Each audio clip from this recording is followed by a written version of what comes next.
Students, बच्चों, इस lecture में हम पढ़ेंगे factors affecting stability of complexes. कौन कौन से वो फैक्टर्स हैं जिसकी वजह से किसी कंपाउंड की स्टेबिलिटी पर कोई फर्क पड़ता है, स्टेबिलिटी बढ़ती है या कम होती है। इसमें फर्स्ट हेडिंग है नेचर ऑफ लिगेंड्स। लिगेंड होता क्या है बच्चों? चार्ज डेंसिटी ज्यादा होगी तो कंपाउंड की स्टेबिलिटी ज्यादा होगी। चार्ज डेंसिटी ऑफ लिगेंड, इसका मतलब क्या हुआ? इसमें कई पॉइंट है लिगेंड में। पहला तो लिगेंड का बेसिक नेचर, जब भी कोई कॉम्प्लेक्स बनता है तो लिगेंड अपना लोन पेयर देता है मेटल को। इसमें लिगेंड बिहेव करता है लुईस बेस की तरह और मेटल बिहेव करती है लुईस एसिड की तरह। ये है लुईस बेस और ये है लुईस एसिड। ऐसा लिगेंड हो जो अपना लोन पेयर जल्दी से डोनेट कर दे। The higher is the basic strength of a ligand, the higher is the stability of complex. जितना लिगेंड बेसिक ज्यादा होगा उतना लोन पेयर जल्दी दे देगा और उतना स्टेबल बॉन्ड बनेगा। दूसरी बात, चार्ज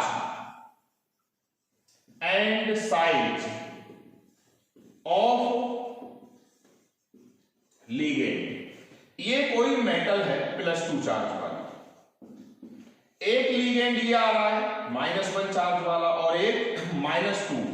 यहां पर अट्रैक्शन कम होगा, यहां पर अट्रैक्शन ज्यादा होगा, यानी लिगेंड का चार्ज नेगेटिव में ज्यादा हो। दूसरी बात, एक लिगेंड छोटा है और एक थोड़ा बड़ा है और इन पे चार्ज इक्वल है। यहां पर चार्ज डेंसिटी कम होगी, यहां पर चार्ज डेंसिटी ज्यादा, यहां अट्रैक्शन ज्यादा होगा, यहां अट्रैक्शन कम, यानी लिगेंड का चार्ज ज्यादा हो और साइज कम हो। आप ये भी कह सकते हो स्टेबिलिटी ज्यादा होगी अगर लिगेंड का चार्ज ज्यादा हो और साइज छोटा हो। लिगेंड ऐसा हो जिसका चार्ज ज्यादा हो और साइज छोटा होगा तो चार्ज डेंसिटी ज्यादा होगी। अब इसका एक एग्जाम्पल देखो बच्चों,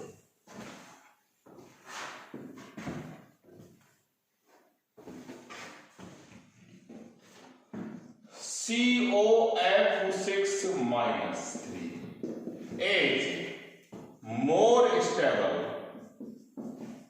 than COCl6-3-।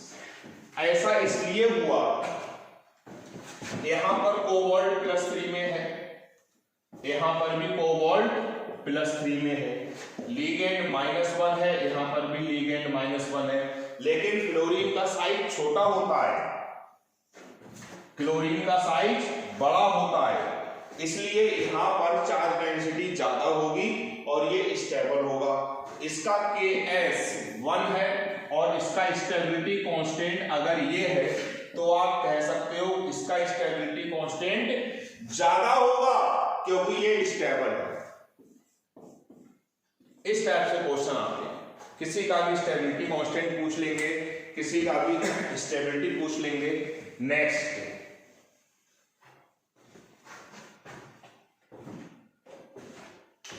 सेकेंड पॉइंट,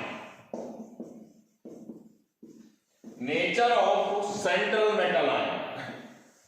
एक ये कंपाउंड बना रहा है कॉम्प्लेक्स और एक ये बना रहा है, लिगेंड सेम है।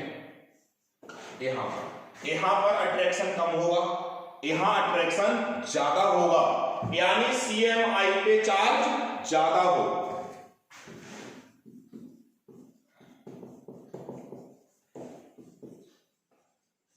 और साइज छोटा हो, क्योंकि CMI का साइज छोटा होगा तो चार्ज डेंसिटी ज्यादा होगी।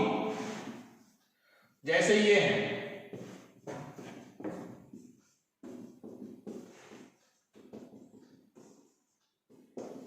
चार्ज इन सब पे सेम है, इधर से इधर जाने पर इनकी रेडियस कम हो रही है, यानी साइज कम हो रहा है। इसकी चार्ज डेंसिटी कम होगी, इसकी ज्यादा, इसकी ज्यादा, इसकी चार्ज डेंसिटी सबसे ज्यादा।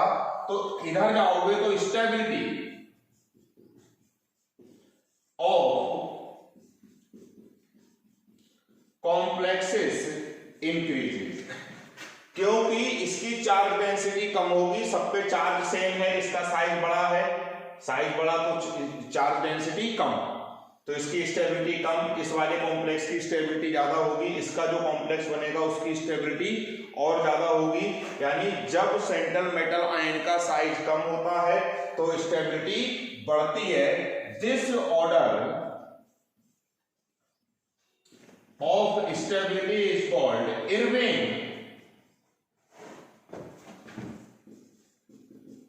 Williams order of stability. ये हमने डिसाइड करा नेचर ऑफ सीएमआई। सीएमआई का पॉजिटिव चार्ज ज्यादा हो और साइज छोटा हो तब स्टेबिलिटी ज्यादा होगी।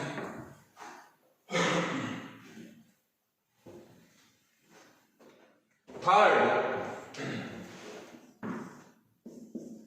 Chelate effect. चिलेटिंग लिगेंड वो होते हैं जो किसी सेंट्रल मेटल आयन से रिंग बनाते हैं, जैसे इथाइलिन डाइएमीन था, एक ये लिगेंड, इसने इससे कोऑर्डिनेट बॉन्ड बनाया, ये बना लिया, अब एक ये क्लोज्ड रिंग बन गया। ऐसे लिगेंड्स को बोलते हैं चिलेट लिगेंड और ऐसे कॉम्प्लेक्स को बोलते हैं चिलेटिंग कॉम्प्लेक्सेस। ये ज्यादा स्टेबल होते हैं नॉन चिलेटिंग से, क्योंकि कहीं पर मान लो एक बॉन्ड बना, मैंने यहां पे कोई हैंडल था उसको एक हाथ से पकड़ा, दूसरा केस ये मैंने दोनों हाथों से पकड़ा, अब एक ये रिंग बना लिया।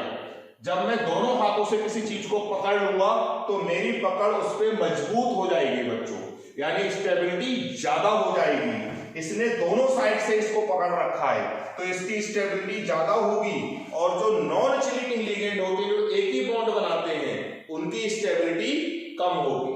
अब इस टाइप से आ गया, निकेल +2 का कॉम्प्लेक्स है, मेटल सेम है, ये लिगेंड है नॉन चिलेटिंग,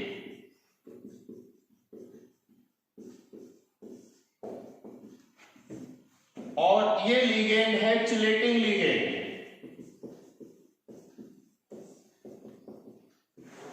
ये ज्यादा स्टेबल होगा और ये कम स्टेबल होगा।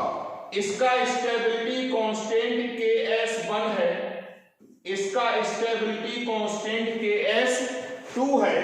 पक्का हमको ये पता है कि ज्यादा स्टेबल है और ये कम स्टेबल है, इसका मतलब Ks1 is greater than Ks2। This is the effect of chelating ligand. ये थर्ड पॉइंट था। फोर्थ एंड लास्ट पॉइंट है बच्चों,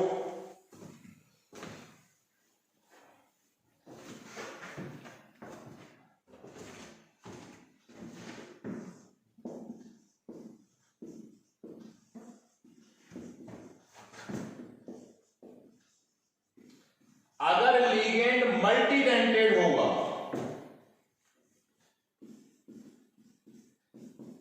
और साइक्लिक होगा, इसको हम बोलते हैं मैक्रो साइक्लिक इफेक्ट। इसको हम बोलेंगे मैक्रो साइक्लिक इफेक्ट। जैसे EDTA होता है, ये 6 बॉन्ड बनाता है, ये ligand ethylene diamine tetra acetato ion 6 bond बना रहा है, तो ये ज्यादा रिंग बनाएगा। जैसे इथाइलिन डाइएमीन ने बनाया एक रिंग, एक ही रिंग बना। ये है मल्टीडेंटेड, मान लो ये डोनर आइटम है 1 2 3 4 5। अब अगर ये बॉन्ड बनाएंगे तो ढेर सारे रिंग बनेंगे, एक रिंग ये बनेगा, एक ये बनेगा, एक ये बनेगा, एक ये और एक ये।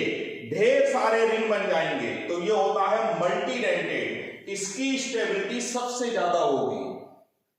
उससे भी चिलेटिंग लिगेंड तो एक ही बॉन्ड बनाता है, ऐसे करके एक ही रिंग बनाएगा, और यहां पर मल्टी रिंग बनेंगे, एक रिंग ये, दूसरा रिंग ये बनेगा, तीसरा रिंग ये बनेगा, चौथा ये बनेगा और पांचवा ये बनेगा। ढेर सारे रिंग बनेंगे तो इसकी स्टेबिलिटी सबसे ज्यादा होगी। अगर लिगेंड साइक्लिक और मल्टीडेंटेड है तो सबसे ज्यादा स्टेबल, चिलेटिंग लिगेंड है तो उससे कुछ कम, और बाकी नेचर ऑफ सीएमआई और नेचर ऑफ लिगेंड ज्यादा बेसिक हो, लिगेंड की चार्ज डेंसिटी ज्यादा हो। सीएमआई में आओ, सीएमआई की चार्ज डेंसिटी ज्यादा हो। चार्ज डेंसिटी ज्यादा होने का मतलब है चार्ज की मैग्नीट्यूड ज्यादा हो और रेडियस यानी साइज छोटा होगा तो चार्ज डेंसिटी ज्यादा होगी। ये हमारा था factors affecting stability of complexes. Coordination chapter finish हो गया। अब हम लोग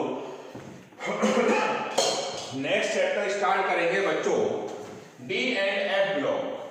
अब तो हमको सॉलिड स्टेट भी पढ़ना पड़ेगा क्योंकि अब वो भी सिलेबस में इंक्लूड हो गया। इस साल सिलेबस में नहीं था, अब सिलेबस में आ गया है, तो अब हमको वो भी पढ़ना पड़ेगा। हम डी एंड एफ पढ़ेंगे, पी ब्लॉक पढ़ेंगे और सॉलिड स्टेट पढ़ेंगे, तब हमारी फर्स्ट बुक कंप्लीट हो जाएगी। Thank you.